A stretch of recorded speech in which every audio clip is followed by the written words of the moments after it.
if you've got a school where it is very win-lose, power-oriented, my way or the highway kind of thing. Even when you've got teachers who really like kids, they are genuinely committed to kids succeeding, you still have this power dynamic where it's based on rules and punishment. It's got that gotcha mentality. I caught you doing this, now I have to do something bad to you, you pay the penalty, and then we start over.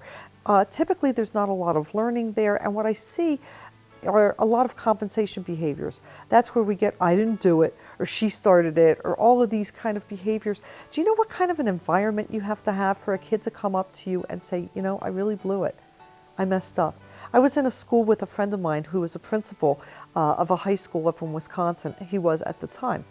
And they were having a dance, and the two of us were sitting in this cafeteria which was just down the hall from where the dance was. There were a bunch of kids in this cafeteria. And as we're talking, one of the kids came over to my friend, the principal, and he said, I'm really sorry. I was leaning on the end of the table, and I think I broke it. Now, and the principal just looked at him and said, oh, well, you know, these things are really flimsy. Let me see, did anybody get hurt? That was his first concern. No, everybody's okay. He said, thanks for telling me. I'll have it taken care of tomorrow. Now, this was a very casual, he comes back and we're talking, resumes the conversation, and I said, no, wait a minute, you have to get what just happened here. Do you know what kind of trust has to occur for this kid to come over and say, I just broke some school equipment. I'm really sorry.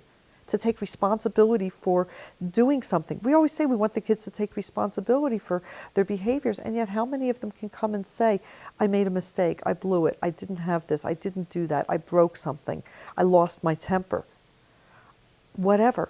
And us saying to them, all right, how are we going to make it right? Or, okay, that's not your responsibility, we'll take care of it, or that's no big deal, or whatever alternatives, whatever. It's just there has to be a certain energy dynamic, and that doesn't typically happen in a school that is, okay, well, what's the penalty? Now you have to get this punishment. What's the, you know, we call them consequences, but they're all punitive.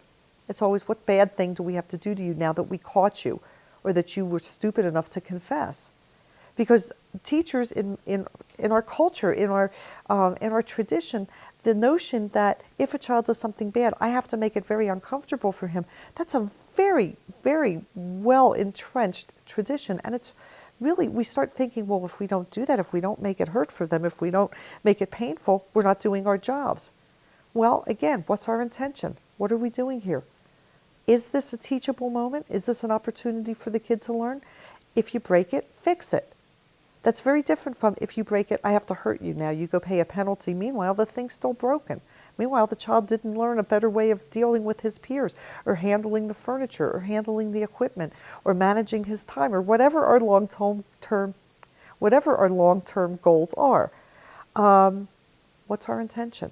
So the behavioral issues, what happens to me when I blow it? What happens to me when I forget my library book? What happens to me when I didn't bring my homework in, or when I lost my books, or when I left something in the car, or when I left something on the bus? What happens to me?